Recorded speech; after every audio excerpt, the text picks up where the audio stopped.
రాయలసీమ సాగునీటి ప్రాజెక్టుల విషయంలో జగన్మోహన్ రెడ్డి దూరదృష్టితో ఆలోచిస్తే ముఖ్యమంత్రి చంద్రబాబు మాత్రం కుప్పంతో పాటు పక్క రాష్ట్రాల ప్రయోజనాల కోసం పనిచేస్తూ ఉన్నారని ఉరవకొండ మాజీ ఎమ్మెల్యే విశ్వేశ్వర్రెడ్డి విమర్శలు చేశారు. హంద్రీనీవా పరిరక్షణ ధ్యేయంగా వైసీపీ నాయకులు చేపట్టిన పాదయాత్రకు అనూహ్య స్పందన వచ్చింది. ఈ కార్యక్రమంలో వైఎస్ఆర్సీపీ అనంతపురం జిల్లా అధ్యక్షులు అనంత వెంకట్రామిరెడ్డి, కర్నూలు, నంద్యాల జిల్లాల అధ్యక్షులు కాట్సాని రాంభూపాల్ రెడ్డి, ఎస్వి మోహన్ రెడ్డి, వైసీపీ మాజీ ఎమ్మెల్యేలు, మాజీ ఎంపీలు, ఇతర ముఖ్య నాయకులు పాల్గొన్నారు. ఈ సందర్భంగా విశ్వేశ్వర్రెడ్డి మాట్లాడుతూ కుప్పంకు నీరు తీసుకెళ్లాలనే ఉద్దేశంతోనే అనంతపురం జిల్లాకు తీవ్ర అన్యాయం చేస్తున్నారని విమర్శలు చేశారు. గతంలో జగన్మోహన్ రెడ్డి 6,500 క్యూసెక్కుల కాలువ ప్రవాహాన్ని పెంచాలని నిర్ణయిస్తే కూటమి ప్రభుత్వం వచ్చాక 3,550 క్యూసెక్కులకు పెంచే విధంగా 3,500 కోట్ల రూపాయలు ఖర్చు చేశారన్నారు. ఇందులో భారీగా అవినీతి జరిగిందని విమర్శలు చేశారు. కేవలం వారు డబ్బు సంపాదనకు మాత్రమే హంద్రీనీవా ప్రాజెక్టు ఉపయోగపడుతోందని విశ్వేశ్వర్రెడ్డి అన్నారు. ఇది కేవలం అనంతపురం జిల్లా ప్రయోజనాల కోసం మాత్రమే పనిచేస్తున్నది కాదని, గ్రేటర్ రాయలసీమలో అన్ని ప్రాంతాలను కాపాడుకునేందుకు వైసీపీ ముందుకు వచ్చిందని ఆయన స్పష్టం చేశారు. ఇది 500 మిల్లీమీటర్లు అంటే దేశంలోనే అత్యల్పం. అట్లాంటిది 250 మిల్లీమీటర్లు మాత్రమే కురిసే ఈ మండలం ఈరోజు రాజశేఖర రెడ్డి గారు ముఖ్యమంత్రి అయిన తర్వాత వీళ్ళ ఆశలు చిగురించినాయి. ఇక్కడికంతా కూడా 15-20 కిలోమీటర్ల దూరంలోనే పిఏబిఆర్ రిజర్వాయర్ కు 10 టీఎంసీలు అధికారికంగా రాజశేఖర రెడ్డి గారు కేటాయించడం కానీ, జీడిపల్లి రిజర్వాయర్ కూడా ఇక్కడ 15-20 కిలోమీటర్లోనే ఉంది. జీడిపల్లి రిజర్వాయర్ హంద్రీనీవా మొదటి దశలో భాగంగా నిర్మాణం కావడం ఈ ప్రాంత ప్రజల ఆశలు చిగురించినాయి. మరి ఈరోజు చంద్రబాబు నాయుడు గారు ముఖ్యమంత్రి అయిన తర్వాత వెంటనే ఆగమేఘాల మీద ఇదంతా కూడా లైనింగ్ చేయాలని పిలిచినాడు. 950 కోట్ల టెండర్లు జరిగాయి. దాదాపు 192 కోట్లు, 192 కోట్లు ఎక్సెస్ కు టెండర్స్ వేశారు.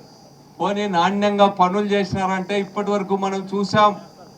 నన్ను ఇప్పుడే అడిగిన రైతులు కొంతమంది, మీరు ఇవన్నీ చూడ్డానికి వచ్చినారు కదా, ఇప్పుడు ఆల్రెడీ లైనింగ్ అయిపోయింది కదా, మా బోర్లన్నీ ఎండిపోయినాయి, రైతుల చెట్లన్నీ ఎండిపోతా ఉన్నాయి, ఇది వర్షం కరువు ప్రాంతం కదా, మీరు అదేమన్నా పడగొడతారా అని అడిగినారు. మేము వాళ్ళకి ఒక్కటే చెప్పినా, ఈ తెలుగుదేశం పార్టీకి సంబంధించిన కాంట్రాక్టర్లు, నాయకులు పంచుకోవడానికి వర్కులు చేసినారు. అవి ఆల్రెడీ కూలిపోతా ఉన్నాయి. మన గవర్నమెంట్ వచ్చే లోపల ఆ లైనింగే నిలబడదు.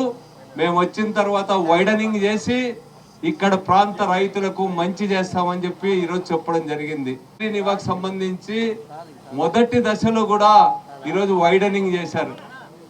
కేవలం 3,850 క్యూసెక్కులు చేశారు. ఆ రోజు జగన్మోహన్ రెడ్డి గారు ఎంతో దూరదృష్టితో 6,500 క్యూసెక్కులకి ఆ రోజు టెండర్స్ పిలిచినాడు. టెండర్లు ఖరారైనాయి. పనులు ప్రారంభమయ్యే దశలో ఎన్నికలు రావడంతో వెనకబడింది. కేవలం జగన్ గారి ముద్ర పడుతుందని దాన్ని 3,850 క్యూసెక్కులకి జీవోలను రద్దు చేసి ఈ యొక్క చంద్రబాబు నాయుడు గారు చేయడం జరిగింది. ఇంకోటి కూడా హంద్రీనీవాకు మేము ఖర్చు పెట్టామని చెప్తున్నారు.